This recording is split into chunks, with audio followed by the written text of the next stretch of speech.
그 이제 만이교회 이 잘못하는 이거는 흔히 만이교회 가면 이원론 이런 이야기 많이 하는데 왜 이원론이라 하느냐면 선한 하나님으로부터 좋은 선한 세계가 창조되어 왔고 이것도 이제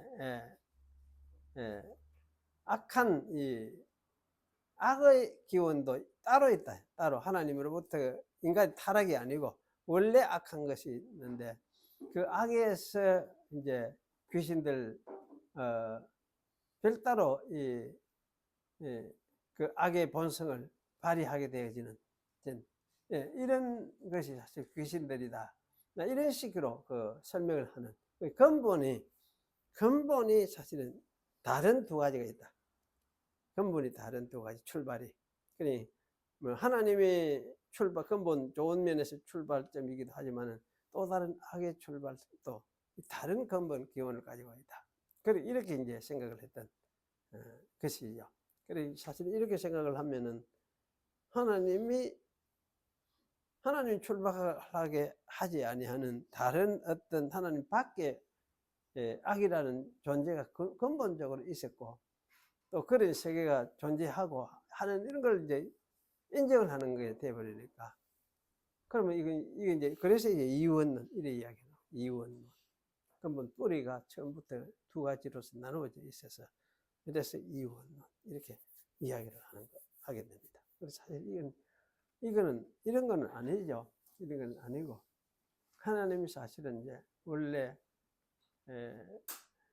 창조를 하시고 천사들도 선하게 창조하셨는데 천사들이 그 중에서 선하게 계속 하나님을 섬기고 하는 천사들도 있지만은 그렇지 못하고 악의 그 하나님을 대적하게 된 그런 무리들이 있었다. 그게 사실은 이제 사탄이고 두목이 사탄이고 또 그 이제 아마 그 무리들이 모두 이제 귀신들이고 그래서 이제 이렇게 이해를 하고 그래서 이 귀신들과 사탄들은 결국은 하나님 앞에서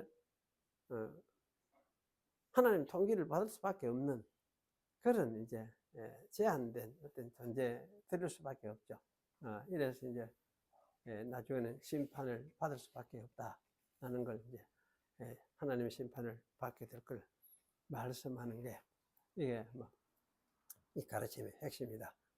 그렇게 이야기하고 그 천사들을 가면 요새 천사들은 어떤 신화적인 이런 관점에서나 생각을 할까 또는 이제 가끔 이제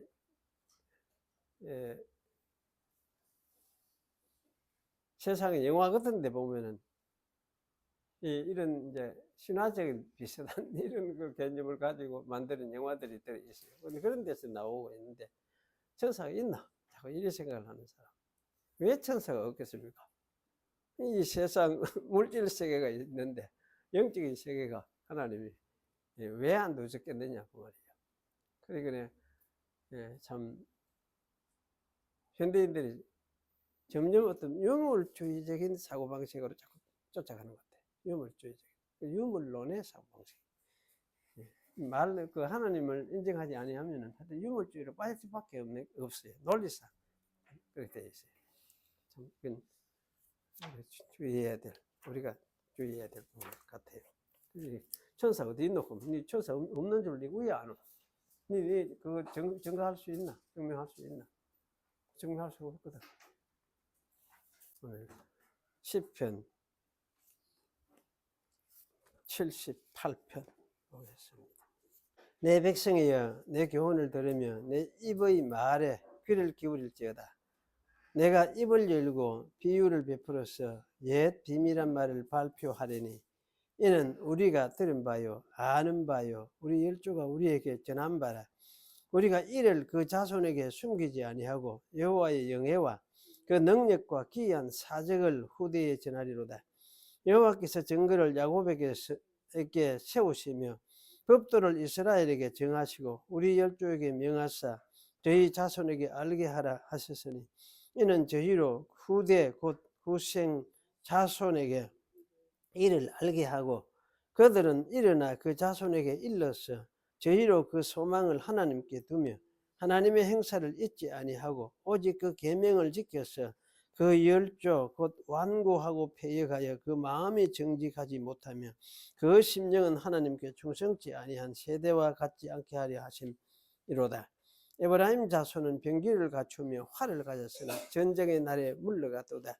저희가 하나님의 언약을 지키지 아니하고 그 율법 준행하기를 거절하며 여호와의 행하신 것과 저희에게 보이신 기사를 잊었도다. 옛적에 하나님이 애굽 땅 소환들에서 기이한 일을 저희 열조의 목전에서 행하셨으되 저희가 바다를 갈라 물을 무더기 같이 서게 하시고 저희로 지나가게 하셨으며 낮에는 구름으로 온 밤에는 화광으로 인도하셨으며 광야에서 반석을 쪼개시고 깊은 수원에서 나는 것 같이 저희에게 물을 흡족히 마시우셨으며 또 반석에서 시내를 내사 물이 강같이 흐르게 하셨으나 저희는 계속하여 하나님께 범죄하여 광야에서 지존자를 배반하였도다. 저희가 저희 탐욕대로 식물을 구하여 그 심중에 하나님을 시험하였으며 그뿐 아니라 하나님을 대적하여 말하기를 하나님이 광야에서 능히 식탁을 준비하시라. 제가 반석을 쳐서 물을 내시며 시내가 넘쳤거니와 또 능히 떡을 주시며 그 백성을 위하여 고기를 예비하시려 하였도다. 그러므로 여호와께서 노하심이여 야곱을 향하여 노가 맹렬하며 이스라엘 향하여 노가 올라서니 이는 하나님을 믿지 아니하며 그 구원을 의지하지 아니한 영고로다. 그러나 제가 오히려 위에 궁창을 명하시며 하늘 문을 여시고 저희에게 만나를 비같이 먹이시며 하늘 양식으로 주셨나니 사람이 권세 있는 자의 떡을 먹으며 하나님이 식물을 충족히 주셨도다. 제가 동풍으로 하늘에서 일하게 하시며 그 권능으로 남풍을 인도하시고 저희에게 고기를 티끌같이 내시리니 곧 바다 모래 같은 나는 새라. 그 진중에 떨어지게 하사 그 거처에 둘리셨도다.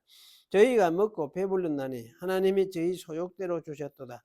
저희가 그 욕심에서 떠나지 아니하고 저희 식물이 아직 그 입에 있을 때에 하나님이 저희를 대하여 노를 바라사 저희 중 살찐 자를 죽이시며 이스라엘의 청년을 쳐 엎드리셨도다. 그럴지라도 저희가 오히려 범죄하여 그의 기사를 믿지 아니하였으므로 하나님이 저희 날을 헛되이 보내게 하시며 저희 해를 두렵게 지내게 하셨도다. 하나님이 저희를 죽이실 때에 저희가 그에게 구하며 돌이켜 하나님을 간절히 찾았고 하나님이 저희의 반석이시오 치존하신 하나님이 저희 구속자이심을 기억하였도다. 그러나 저희가 입으로 그에게 아첨하며 자기 혀로 그에게 거짓을 말하였으니 이는 하나님께 향하는 저희 마음이 정함이 없음이며 그의 언약에 성실지 아니하였음이로다. 오직 하나님은 자비하심으로 죄를 사하사 멸하지 아니하시고 그 진노를 여러 번 돌이키시며 그분을 다 바라지 아니하셨으니 저희는 육체뿐이라 가고 다시 오지 못하는 바람임을 기억하셨음이로다. 저희가 광야에서 그를 반항하며 사막에서 그를 슬프시게 하며 몇 번인고 저희가 돌이켜 하나님을 제삼 시험하며 이스라엘의 거룩한 자를 격동하였도다. 저희가 그의 권능을 기억지 아니하며 대적에게서 구속하신 날도 생각지 아니하였도다.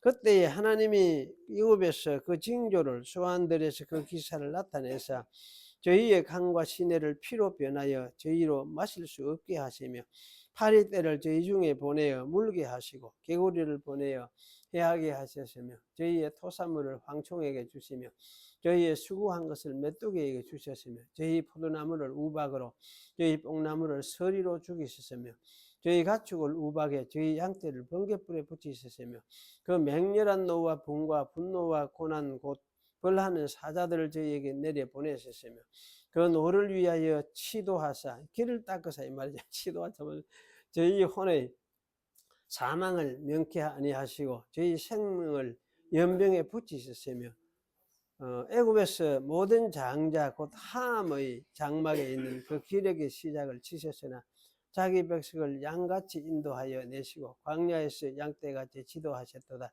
저희를 안전히 인도하시니 저희는 두려움이 없으나 저희 원수는 바다에 음몰되었도다. 저희를 그 성소의 지경 곧 그의 오른손이 취하신 산으로 인도하시고 또 열방을 저희 앞에서 쫓아내시며 줄로 저희 기업을 분배하시고 이스라엘 지파로 그 장막에 거하게 하셨도다.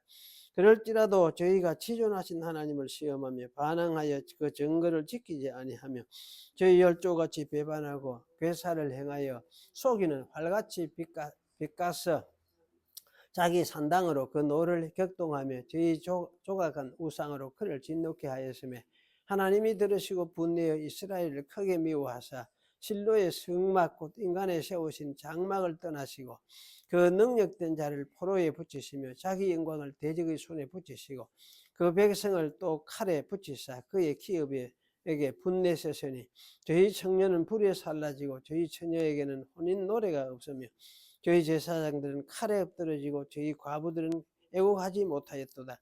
때에 주께서 자다가 깬 자같이 포도주로 인하여 외치는 용사같이 일어나사 그 대적을 쳐 물리쳐서 길이 욕되게 하시고 또 요셉의 장막을 실어 버리시며 에브라임 지파를 택하지 아니하시고 오직 유다 지파와 그 사랑하시는 시온산을 택하시고 그 성소를 산의 높음같이 영원히 두신 땅같이 지으셨으며 또 그 종 다윗을 택하시되 양의 우리에서 취하시며 전양을 지키는 중에서 저희를 이끌사 그 백성인 야곱 그 기업인 이스라엘을 기르게 하셨더니 이에 저희가 그 마음에 성실함으로 기르고 그 손에 공교함으로 지도하였다.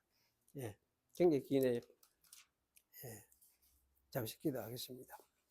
그러하신 하나님, 옛날에 아삽이 지은 시를 우리가 다시 생각하면서 또 이 속에 들어있는 주님의 뜻을 살피고자 합니다. 오셔서 저희와 함께 하시고 전에 아삽에게 주셨던 그 뜻이 오늘날 우리에게 어떤 뜻인지를 우리에게 생각을 해보고자 하오니 참 이 말씀 속에서도 끊임없이 변함없이 말씀하시고 시대마다 때마다 또 사람들을 향해서 말씀하신 하나님을 뵙게 해 주시옵소서. 오늘 또 이 말씀 통해서 하나님의 뜻이 어떻게 드러났는지를 저희들이 잘 깨닫는 시간이 되도록 인도해 주시옵소서. 구주 예수님의 이름으로 기도하옵나이다. 아멘. 네. 오늘 이제 시편 78편인데 78편은 하여튼 긴 것 같아요. 긴 것 같은데 사실은 다시 살펴보니까 내용은 복잡하지 않아요. 간단하다 할 수도 있고 그런데 그러면서도 그 이제 이 말을 무엇 하려고 하는지 이 말을 함으로써 뭘 드러내고 또 이제 이야기하려고 했던가를 우리가 살펴보는 게 굉장히 중요하겠습니다. 그런 의미에서 여기 이제 의도라는 말을 제가 사용을 했습니다. 먼저 1절의 8절 부분에 보면은 우리 서론 부분이라고 할 수도 있겠는데요. 주목할 관심을 몇 가지를 우리가 짚고 넘어가는 게 좋겠습니다. 첫 번째는 아삽의 입장이 어떤 입장이었냐, 선지자의 위치에 서 있었던 것 같다는 생각입니다. 내 백성이여 내 교훈을 들으며 내 입의 말에 귀를 기울일지어다. 내가 입을 열고 비유를 베풀어서 옛 비밀한 말을 발표하리니. 이런 말은 그러면 선지자 입장입니다. 하나님의 입장에서 이래 말씀을 선언하는, 자기 백성에게 말씀을 선언하는 이런 입장이니까. 내 백성, 내 교훈, 내 입의 말을, 이런 이야기들은 그야말로 이거는 개인적으로 하는 말은 아닌 것 같다, 이런 생각이 들어죠. 그래서 하나님의 입장에서 자기 백성에게 말씀을 선포하는 어투다, 이런 생각이 들었습니다. 그래서 이것은 아삽이 선지자의 입장에서 서서 이 말을 하고 있구나, 이런 생각이 들어집니다. 둘째는 아삽이 말씀하는 내용은 여호와의 영예와 능력과 기이한 사적들에 관한 것이다, 그렇게 말을 할 수가 있겠습니다. 그리고 이것들은 이스라엘의 조상들이 전해준 것으로서 전함을 받은 자손들이 또 그것을 자기들의 후손들에게 또 전해주고 대대로 전해 주어야 할 내용들이다. 이런 것을 여기 강조를 하고 있습니다. 이 전달이라는 게 참 중요하죠.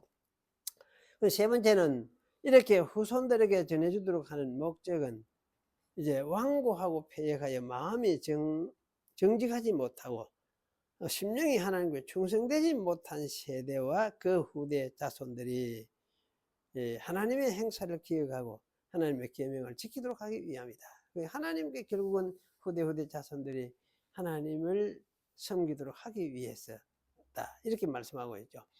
후손이 하나님의 계명을 지키는 그 하나님의 백성이 되도록 하는 것은 참 중요한 것이다 할 수도 있고, 그래서 사실 이거는 하나님의 백성은 여호와 하나님의 계명을 지켜서 사는 백성이기 때문에 아마 이런 사람이 이제 하나님의 백성이기 때문에 이렇게 이런 말씀을 하시는 것 같다, 이런 생각이 들어집니다. 그래서 이런 나라를 만들기 위해서, 이게 하나님의 나라죠. 하나님의 계명을 지켜 사는 백성들이 하나님을 왕으로 모시고 지켜서 하는 그런 나라, 그것이 이제 하나님의 나라다, 그렇게 우리가 이야기를 할 수 있습니다. 그래서 이런 나라를 세우기 위해서 후손들에게 하나님의 행사를 전달해 주라. 하나님이 이전에 어떻게 이래왔었는지 우리가 보고 들은 것이 이런 것이다. 하나님 이런 일을 하셨다. 그를 통해서 이제 하나님이 어떤 분인지를 백성들이, 후손들이 이해하고 마음에 새기고, 아, 그렇구나, 마음이 깨닫도록 하기 위해서 그렇게 하라, 이런 말씀을 하고 있어요. 그런데 이 에브라임 자손들은 전달받은 이 교훈의 내용을 저버렸다, 이렇게 이야기하죠. 에브라임 자손들은. 그래서 에브라임 자손들은 여기 아마 이스라엘 이렇게 읽어도 될 것 같은데요. 병기를 갖추고 활을 가졌으나 전쟁의 날에 물러갔도다. 저희가 하나님의 언약을 지키지 아니하고 그 율법을 준행하기를 거절하며 여호와의 행하신 것과 저희에게 보이신 기사를 잊었도다. 이 이제 에브라임 자손들이 한 이러한 행동들이 언제 이렇게 이런 일을 행한 것을 지칭을 하는지, 그게 참 애매한 구석이 있습니다. 그래서 여기 이제 에브라임 자손 이 지파로 표현이 되고 있지만은, 어쨌든 이 지파는 병기를 갖추고 있었고 활을 가졌다. 그래서 전쟁할 그런 준비를 다 하고 있었는데, 언제부터 그랬는지 그게 참 명확하지는 않죠. 아마도 이제 에브라임 지파는 아마 다른 어떤 지파보다도 먼저 이 병장기를 갖추고 준비를 해야겠다, 그런 생각을 가지고 그랬던 것 같습니다. 그래서 이렇게 에브라임이 병장기와 활로 강한 전투력을 가지게 된 것은 아마 이미 그 야곱의 예언에서도 예언이 되고 있어요. 창세기 49장에 보면은 거기는 이제 그 요셉 지파로서 이야기를 하죠. 근데 에브라임이 요셉이 네 힘이 강하고 네 활이 강해가지고 원수들의 그 활보다도 활을 네가 이기고, 이런 식으로 이제 예언을 하는 예언이 나와요. 그래서 사실은 이제 참 그 예언대로 사실 이건 이루어졌다, 이렇게 할 수도 있죠. 그러니까 이런 전투력을 그건 하나님께서 허락하신다, 그렇게 그때 창세기 49장에는 말씀하고 있는데, 왜 이렇게 했느냐 하면 이것은 원수에게서 이스라엘을 보호하기 위해서 하나님께서 이런 그 힘을 갖추도록 하시는 것이다, 그렇게 이제 야곱은 예언을 하고 있습니다. 그런데 에브라임은 하나님이 주신 이 힘을 가지고 있으면서도 정작 전쟁의 날에 물러갔다, 이렇게 말씀하고 있어요. 물러갔다는 이 말은 돌아섰다는 말이나 똑같습니다. 맞서 싸우지 않고 싸움을 포기하고 돌아서버렸다는 거죠. 하나님의 뜻을 저버렸다는 뜻입니다. 약속의 땅을 차지하여 하나님만을 섬기는 나라를 세우려고 하시던 하나님의 뜻을 그들은 아마 이해를 못했대. 그걸 포기를 버려버린 것이죠. 그들은 이제 그만 싸우고 어우러져 같이 살아야 되겠다, 이렇게 생각을 하고 싸움을 포기했던 것이다, 그렇게 우리가 생각을 할 수가 있습니다. 언제 에브라임이 사실 이런 일을 했던지에 대해서 알 수가 없습니다. 그 참 애매한데요. 그래서 어떤 사람들은 이 구절은 아마 다윗과 솔로몬을 지나서 후대에 있었던 사건을 좀 반영을 하고 있다, 이렇게 말을 하기도 합니다. 주석가들은 그렇게 말을 하기도 하는데, 이 박영선 목사님은 여기서 에브라임이 행하였던 일은 사사시대 가나안 땅을 정복하는 일을 포기해 버렸던 것을 말하는 것이라고 그렇게 주석을 하고 있어요. 사사기 1장 29절에 보면 에브라임이 더 이상 이제 정복하는 것을 포기를 하고, 왜 너무 힘이 드니까 할 수가 없다 이런 생각이 드니까 포기를 한 그런 것을 이야기를 하고 있습니다. 이 설명이 사실 좀 그 근거가 그럴듯하겠다는 생각이 들어요. 왜냐하면 이 에브라임 지파가 그렇게 한 것은 가나안 정복 시대 때부터 아마 그랬다는 걸 우리가 짐작을 할 수가 있습니다. 그래서 여호수아 16장 10절에나 사사기 1장 29절의 말씀을 여호수아 16장 10절에 이미 말씀하고 있어요. 그래서 이걸 보면은 아마 일찍이부터 이 에브라임 지파는 정복 시대 때부터 이게 참 전쟁하는 게 끝이 없구나, 아마 이런 낙심도 했는지 모르겠는데 같이 오래 살아야 되겠구나, 이런 생각을 하면서 돌아서는 그런 어떤 태도를 가진 것이 아니냐, 그런 생각이 들어집니다. 그래서 이렇게 생각할 때에 이게 이제 에브라임 지파가 어쨌든 에브라임 지파가 이런 일을 했구나, 이렇게 생각할 수 있는데, 어쨌든 여기서 제가 이제 저는 에브라임이 전쟁에서 돌아서버린 일은 한 번의 어떤 실수를 가지고 지적하는 것은 아니다는 생각이 들어요. 그래서 이것은 에브라임이 가졌던 지속적으로 그들이 취하고 있던 근본적인 어떤 태도를 가리키는 말이라는 생각이 들어집니다. 그래서 에브라임은 사울기를 포기하고 가나안 땅 사람들과 어떤 어우러져서 살아야 하겠다, 이런 결심을 하고 그것을 계속적으로 추구했던 것이다, 그런 생각이 들어집니다. 이런 이제 추론에 비추어 볼 때에 여기서 말하는 전쟁의 날, 전쟁의 이제 한 날 이랬거든. 그냥 전쟁의 날 이렇게 했는데 사실은 전쟁의 한 날, 베욤 케랍 이렇게 돼 있어요. 그러니 전쟁의 한 날이에요. 한 날. 그날도 아니고 한 날. 이렇게 돼 있는데 아마 이거는 아마 전쟁으로서 특징 지어졌던 한 시대를 이와 같이 말하고 있구나, 이렇게 이해가 됩니다. 그리고 전쟁으로 특징 지어졌던 시대는 아마 어느 때가 전쟁으로 특징 지었던 시대냐 할 때에 이거는 정복 시대죠. 가나안 정복 들어갈 때 정복할 때 정복 시대. 그리고 이제 그 정복 시대 다음에 사사를 시대를 지난 사사 시대도 역시 사원의 시대 였죠. 정복 시대고. 그리고 이제 다윗이 왕국을 확립하기까지를 가리킨다, 그런 생각이 들어요.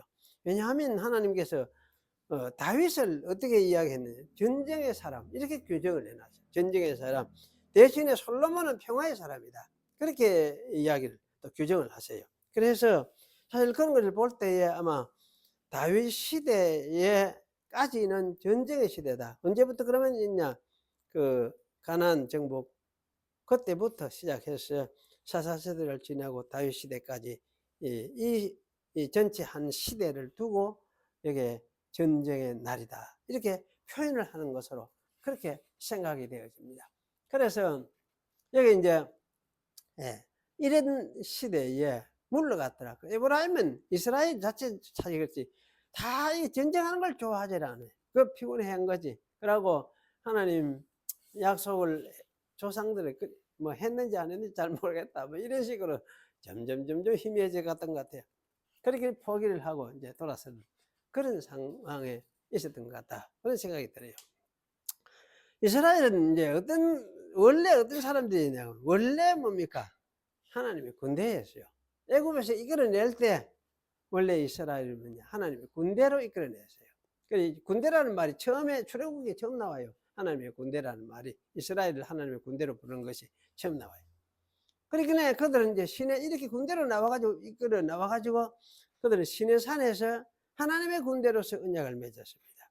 그 언약 내용이 그게 이제 십계명 중심의 그 말씀이죠. 새로운 세상에 새로운 사람으로 살아가는 이치를 설명하고 보여주는 것이 딱 할 수 있는데요. 그것을 이제 말씀하면서 그것을 통해서 이제 이 하나님과 언약을 맺은 사람이에요. 언약을 맺은 사람인데. 그러나 이제 이 가나안 땅이 주어졌을 때는 우상을 섬기는 민족들하고 싸우기를 포기를 하고 오히려 그들과 함께 살기를 추구하였습니다. 이렇게 하여서 에브라임 곧 이스라엘은 하나님과의 언약을 저버렸던 것입니다. 언약의 정신을 표현해 놓은 것이 사실은 율법이죠. 그래서 이 율법의 핵심이 뭐냐 할 때 그거는 뭐 자비 하는 사람도 있기는 있지만 율법의 핵심은 자비도 맞죠. 틀린 아닌데 애굽에서 인도하여 낸 여호와 하나님 외에 다른 신을 섬기지 말라. 아마 첫 번째 나오는 앞부분의 계명들이라 할 수 있어요. 그래서 여호와는 너희는 나와 언약한 사람들이니까 나와 언약한 백성들이니까 다른 신을 너희들 있어 두지 말아라. 내가 너희 하나님이다. 너희는 내 백성이다. 이렇게 언약을 했다는 거죠. 그래서 이게 이제 핵심이 바로 이건 것 같아요. 그 다른 신을 너희한테 두지 말아라. 이게 핵심이다. 그런 생각이 들어요. 그런데 이 에브라임은 그렇지 못한 현실하고 타협을 하면서 살려고 작정을 했던 것 같다. 그런 생각이 들어집니다. 그러니까 이제 우상과 가까워질 수밖에 없죠. 이병민들 우상과 가까워질 수밖에 없고. 그래서 이렇게 된 것은 에브라임이 여호와 하나님께서 그들의 조상들에게 행하셨던 행위들과 기이한 일들을 잊었기 때문이다. 그렇게 설명을 하고 있어요. 이전에 행했던 하나님이 행했던 건 그저 깡그리 망각 잊어버리는 거지. 그래서 여기에 행하셨던 행위들, 또 기이한 일들, 기이한 일들은 기사 이렇게 번역을 할 수 있어요. 기사, 기이한 사건들 일으킨 거죠. 그리고 여기서 말하는 이 점을 우리가 생각할 때 이런 것들을 다 까먹었다는 거죠. 그러니까 까먹었다는 말은 사실 정신이 없으니까 자꾸 잊어버렸다는 이야기, 요새 내매로 정신이 없어서 자꾸 잊어버렸다는 그 이야기가 아니고 단순히 마음을 별로 마음에 두려고 하진 않아요. 마음에 두려고 하지 않고 청종하고 이렇게 하면서 그래 그렇게 살아가겠습니다. 이런 거 할 생각을 안 해요. 안 하고 거절하다가 아예 이제 그 반대의 길을 선택해서 따라가는 그 사람의 의지적인 작용을 이야기를 하고 있어요. 하나님을 멀리하려는 인간의 이 고질적인 욕망, 이게 사실은 이런 게 들어있는 것 같아요. 고질적으로 하나님을 멀리하려고 하는, 하나님을 생각하는 게 왜 그렇게 멀리하려고 할까 이거 할 때 그 하나님이 창조주 하나님, 크신 하나님을 사람이 생각하기에는 너무나 그 크신 분 같아요. 그래서 그러니까 그렇기 때문에 이런 인간 자체가 그런 하나님을 이렇게 마음에 담기가 참 어렵지 않거든요. 아마 이것도 타락했기 때문에 이런 현상이 일어나는 것 같아요. 만약에 타락하지 않았더라면은 그런 하나님 그러셔도 당연히 그분하고 이렇게 의지하면서 당연히 만약 우리 창조주 하나님이 계신다.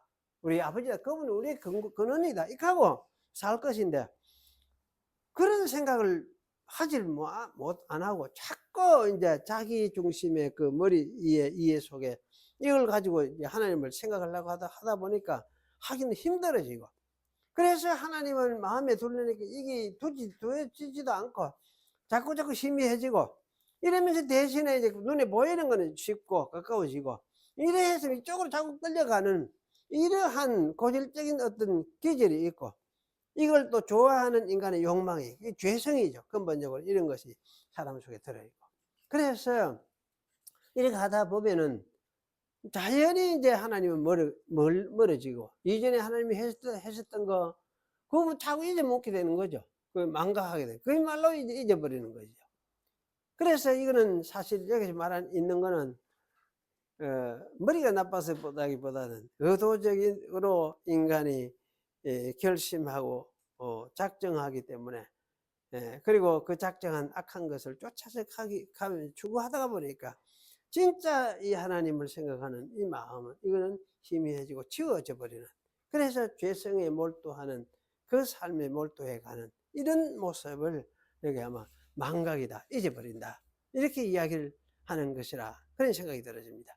그래서 이렇게 이제 이야기를 하면서 여기 12절부터 42절 이 9절에 10절, 9절, 10절, 11절이 사실 중요한 한 부분인데, 그리고 12절, 42절은 에브라임이 잊었던 것이, 이스라엘이 잊었던 것이 무엇이었던지를 말하는데요. 첫째 부분입니다.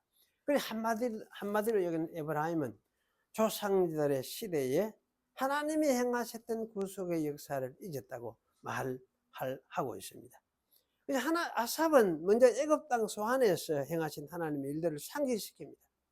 그리고 홍해를 가르시고 건너게 하시고 물을 무더기로 세우셨던 일, 구름기둥 불기둥으로 인도하셨던 일, 광야에서 반석 쪼개가 물을 공급하시고 반석에서 시내같이 물이 흐르도록 하신 그랬던 일들, 또 식물로서 하나님을 시험하며 여기에는 그려놨죠. 하나님이 광야에서 능히 식탁을 준비하시랴, 이렇게 능히 식탁을 준비하시랴, 또 하나님이 떡과 고기를 예비하시랴, 이런 조롱하듯이 이런 의심을 했다는 말이죠.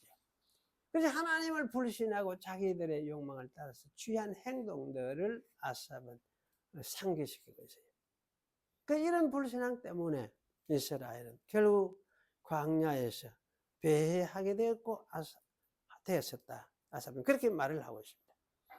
그리고 이런 이스라엘 사람들을 하나님은 어쨌느냐, 치시고 죽이셨다. 그러자 그들은 하나님을 구하고 또 찾았습니다. 치니까, 죽이니까. 구속자 하나님을 기억을 했지만은, 그러나 하나님을 속이는 일이었다. 이렇게 또 규정을 하고 있어요. 왜냐하면 그들은 하나님을 의뢰하는 것에 정함이 없더라. 그리고 신실함이 없더라.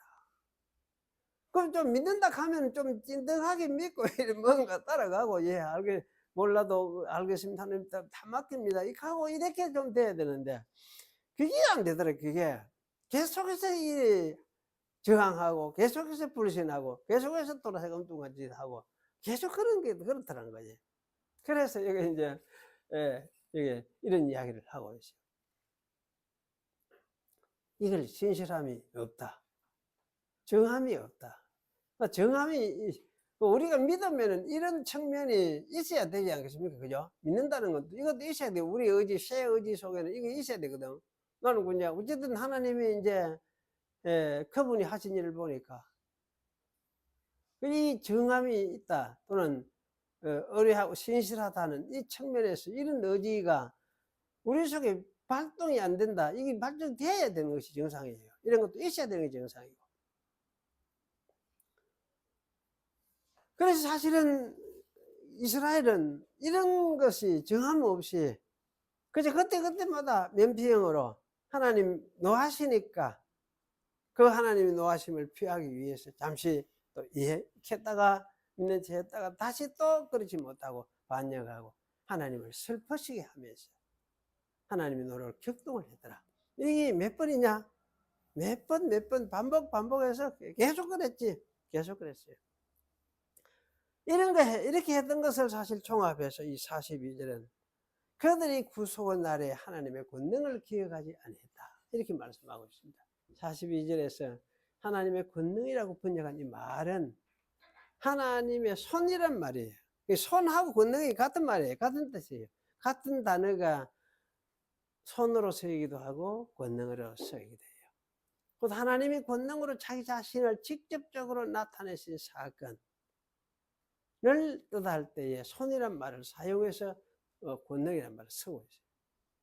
출애굽 역사에서 하나님이 행하셨던 모든 행위들은 하나님의 권능으로서 자신을 나타내셨던 사건들이었습니다. 전쟁시대 에브라임으로 대표될 수 있는 이스라엘은 이런 사실을 여전히 망각하고 있었습니다. 망각 사실을 두 번째로 진술을 하는 것이 이제 나머지 43절에서 55절까지라고 말할 수 있습니다. 주로 여기에는 애굽 소환들에서 있었던, 애굽을 치셨던 하나님의 기이한 그 기사들을 말하고 있어요. 기이한 일들을, 피, 파리, 개구리, 황충, 메뚜기, 우박과 서리, 번갯불 막 달리고 하면서 쳤죠. 기타 애굽을 벌한 여러 가지 사건들을 계속 이야기를 하면서 여기 그걸 이래 상기시킵니다. 그러면서도 애굽은 그렇게 쳤지만은 이스라엘 백성은 양떼같이 약속의 땅으로 하나님께서 인도하여 드려서 기업을 나누어 주셨다 이렇게 했습니다. 그럼에도 불구하고 이스라엘은 하나님을 시험하고 반항하고 배반하여서 속이는 활같이 빗나갔다. 그래서 우상 숭배에 빠졌다. 이렇게 아삽은 질타를 하고 있습니다. 애굽의 소환들에 여호와 하나님이 행하셨던 일들을 아마 그 자연 재앙들이 아니라 하나님이 직접 행하셨던 기이한 기사들이었는데, 그런데 에브라임은 그때까지도 하나님의 기사들, 즉 하나님이 자신을 나타내셨던 기이한 그 행위들을 하나님이 자기를 나타내신 사실이라고 인정하지 않고 있었던 것 같다. 그것에 대한 확신이 없었던 것 같아요. 그때 하나님이 해야지, 하나님이 진짜 나타나신 일인데 이렇게 생각하지 않고, 이게 뭐 자연 현상일 수도 있었을 것이다. 뭐 요새 입하고 하듯이 이런 식의 어떤, 요새 이렇게 생각하면 이건 뭡니까? 신신학하지. 신신학, 자유주의자들까지 신신학하지만 이런 식으로 이제 그 생각을 하고 있었던 것 같다는 그런 생각이 들어요. 그래서 이것을 얘기하면 진술을 이렇게 하는 거예요. 다시 진술하는 이유가, 특히 애굽에 있었던 사건을 다시 말씀하는 이유가 아마 이랬던 것 같아요. 여기에, 예. 그때 일을, 이거는 하나님이 하셨던 일이었다. 하나님 자신을 계시하는 일이었다. 그런데 이스라엘은 그것을 계시로 생각을 하지 않고 하나님 자신에 나타나신 일이라고 생각하지 아니었다. 그래, 이게 뭡니까? 인간의 그 본성이라 하지만은 이게 인간의 완고성이다 싶어요. 완고함이에요. 이걸 고집을 하거든, 사람은. 이런 식의 그 생각을 자꾸 고집을 해요. 뭐 그럴까? 그래 쉽게 하면서 지가 생각하는 걸 자꾸 고집을 하잖아요. 그래, 이 완고성이에요, 완고함. 그 결과로 하나님께서는 어쩌냐? 실로 장막을 떠나신다. 실로에서 장막을 옮기 싶은 거는 이런 연유 때문에 옮기셨다는 걸 이야기를 하고 있어요. 실로에서. 그 이제 사실은 이제 역사서를 보면 그게 명확하게 이런 설명이 안 드러나 있죠. 그런데 여기는 이렇게 설명을 하고 있어요. 아삽이 실로 장막을 떠나셨다. 그리고 그러한 이스라엘을 심판하여서 대적에게 포로가 되게 하셨고 칼에 붙이셨고 불살라지게 했었고, 청년들은, 여자들은, 처녀들은 혼인을 못하게 하고, 청년들이 없어져 보니까 그야말로 혼인도 못하게 되고 칼에 엎드리고, 제사장들 칼에 엎드려지고 과부들은 애곡하게 빠진 이런 상태에 빠지게 만들었다, 이렇게 이야기를 합니다. 그리고 그때 여호와께서 불현듯이 일어나셔서 하신 일이 유다 지파와 시온산을 택하시고 거기 성소를 짓고 또 그 종 다윗을 택하여 자기 백성 이스라엘을 다스리게 했다, 이렇게 말씀하고 있어요. 하나님은 이스라엘 대신에 다윗을 택하여 이스라엘의 목자가 되게 하셨다고 말합니다. 그랬더니 다윗이 마음의 성실함으로, 그 개정력에는 완전함으로 일어나서 성실함으로 기르고 그의 손에 능수함으로 그들을 지도하였다. 이는 공교함으로 일어났죠. 능수함으로 공교함. 어쨌든 잘 다윗이 백성들을 지도했다. 그래, 이 말 속에는 다윗이 실수했던 것에 대해서 그걸 싹 지워버려요. 없고 전체가 다윗이 참 하나님 앞에서 이렇게 잘했다. 하나님을 어쨌든 잘 드러내셨으니까. 하나님을 잘 드러내셨으니까. 범죄를 해도 그 속에서 하나님을 굴복하면서 잘 드러내셨잖아요. 그래, 이게 사실은 다윗이 성실한 모습이었어요. 성실한 모습이었어요. 결론적으로 여호와 하나님은 망각에 빠진 에브라임, 곧 이스라엘을 대체해서 다윗을 택하여 이스라엘 목자로 세웠다는 거예요. 그런데 다윗이 이스라엘을 잘 양육하였다고 이렇게 말씀을 하고 있는 셈이죠. 사실 이제 이렇게 말하는데 뭔가 좀 뒤에 뭔가 좀 더 있으면 좋겠는데, 이상하게 그 뭐 다윗이 해놓고 다윗이 잘했다, 그 입하고는 끄질러 버려요.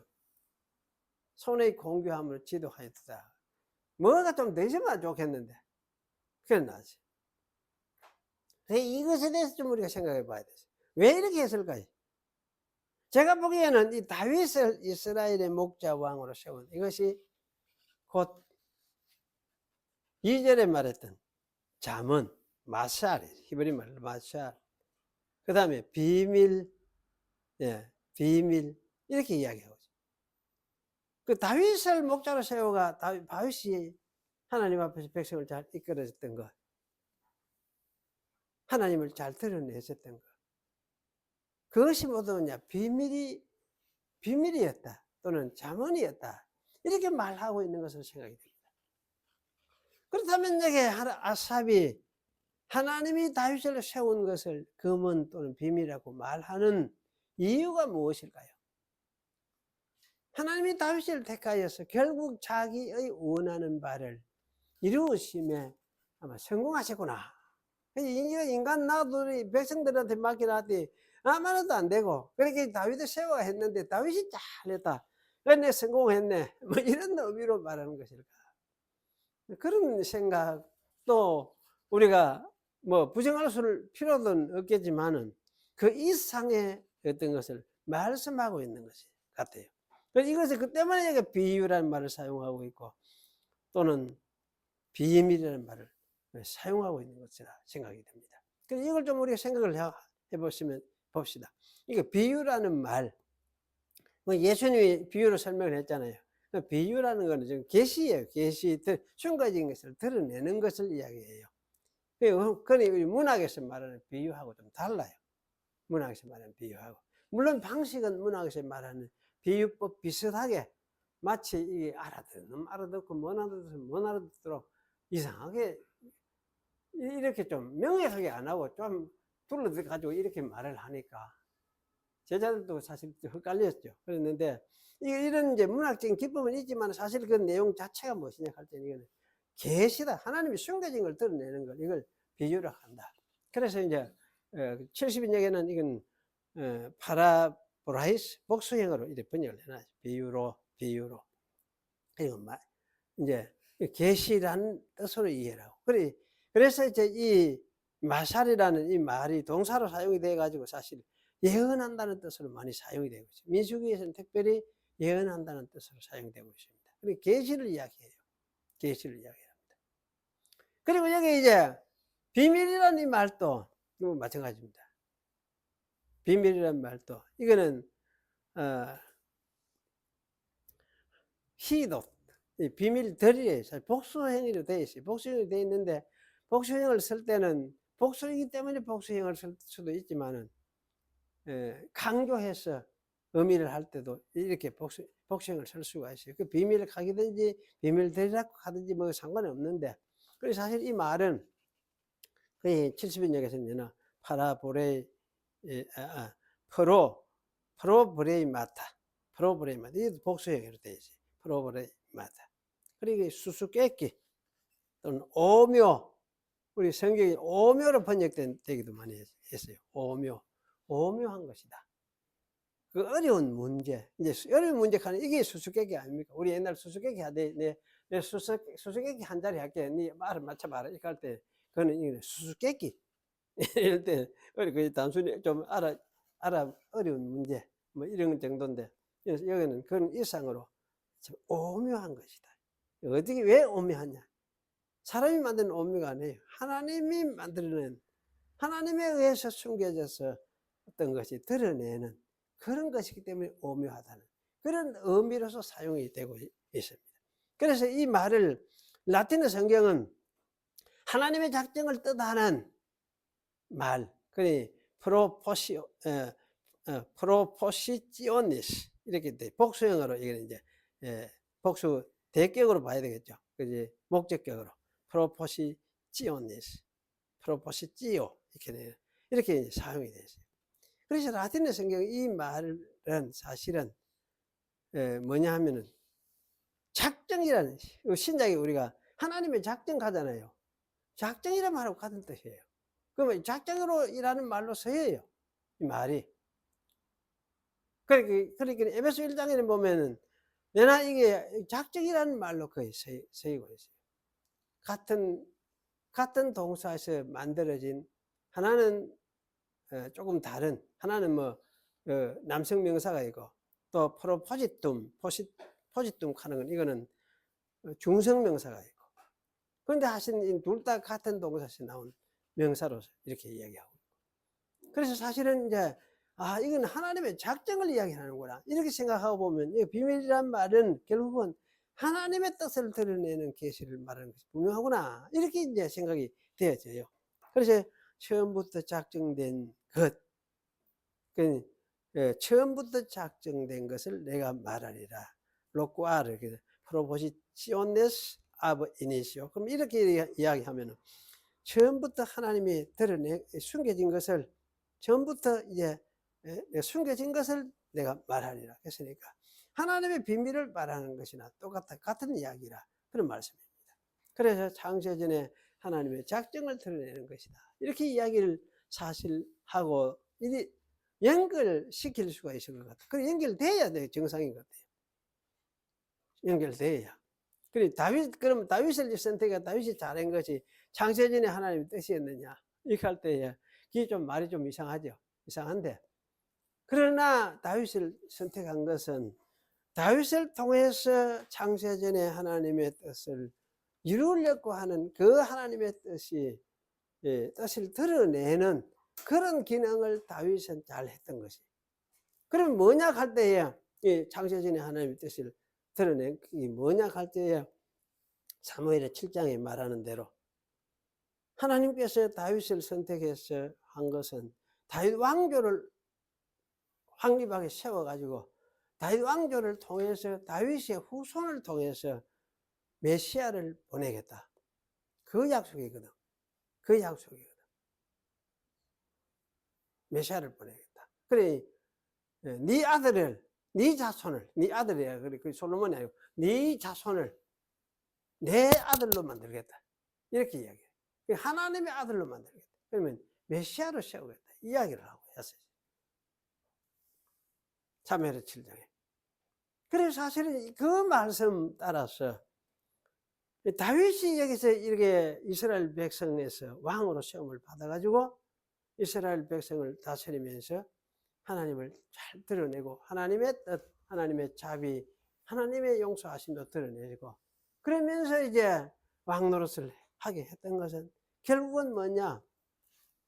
메시아를, 다윗의 자손으로서 메시아가 장차 오실 것을 암시하고 드러내기 위한 것이다. 그런 이야기를 우리가 할 수가 있습니다. 그래서 아삽이 여기 하는 것이 바로 그걸 여기서 암시를 하는 것이에요. 제가 그 마음의 성실함으로 기르고 그 손에 공교함으로 지도하였도다. 이게 누가 한 일이냐? 예수님이 이래야 했거든. 예수님이 이래야 하고. 또 여기 뭡니까? 기르고 한 거 이게 뭡니까? 그 목자로서, 그 왕의 통치가 뭐냐? 목자의 통치를 이야기를 하잖아요. 그 목자하고 왕이면 백성을 목자처럼 이렇게 돌보고 길러야 돼. 기른다는 이 말이 전부 목자가 하는, 양을 키우는 말이에요. 그래서 사실은 이 다윗이 한 이런 일들이 뭐냐면 예수님, 다윗의 자손으로 올 메시아, 하나님의 아들, 그것을 미리 보여주는, 그것을 미리 계시해주는, 그걸 기다리고 또 바라봐야 된다 하는 그런 것을 드러내는 그런 뜻으로서 하나님께서 다윗을 세웠구나. 그래서 이스라엘을 다스리게 하셨구나. 그런 생각이 들어져요. 그래 아삽은 이런 의미에서 보면 아삽은 이런 이제 믿음을 가진 것 같아요. 다윗의 자손으로부터 메시아가 온다. 메시아. 그 메시아는 누구냐? 하나님의 아들이다. 그래 약속을 그래 했으니까. 그래 이제 믿고 그것을 우리가 바라봐야 되는데, 그것을 바라보고 이해하고 깨닫도록 하기 위해서 다윗을 하나님이 세워서 평생 그것을 다윗은 잘 드러냈다. 그래 다윗이 범죄하고 실패하고 뭡니까?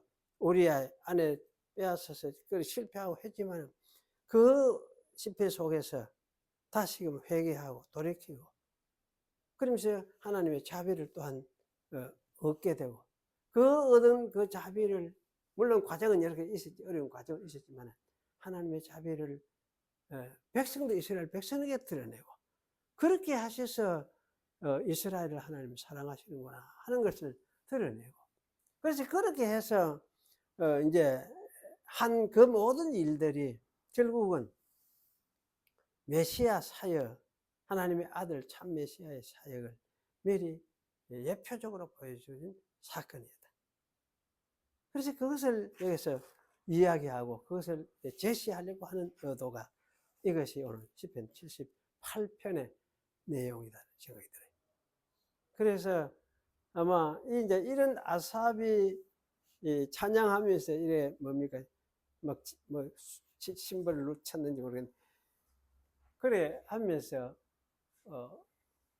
같이 하나님 찬양하고 이랬는데 아삽의 이런 믿음이 자기 같이 하던 사람들하고 다 이제 전달이 되는 거지.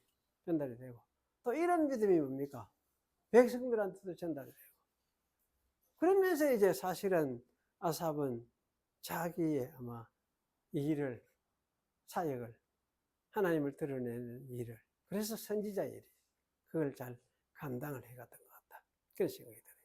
그래서 사실은 이 고라하고 전번에 언젠가 오래전에 고라를 생각했는데 고라하고 이 아삽하고 이런 사람들은 하여튼 다윗 언약을 철저하게 잘 이해하고 소유하고 있었던 그런 사람들이었다.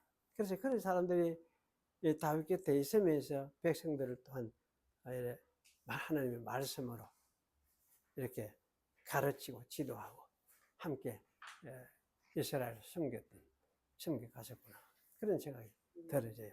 그래서 이 아삽의 시는 이런 측면에서 우리가 참 귀한 그런 시다. 그런 생각이 들어집니다. 네, 기도하겠습니다. 그리고 같이 하나님 감사합니다. 오늘도 아삽을 통해서 하나님의 드러내시고자 했던 그 뜻을 또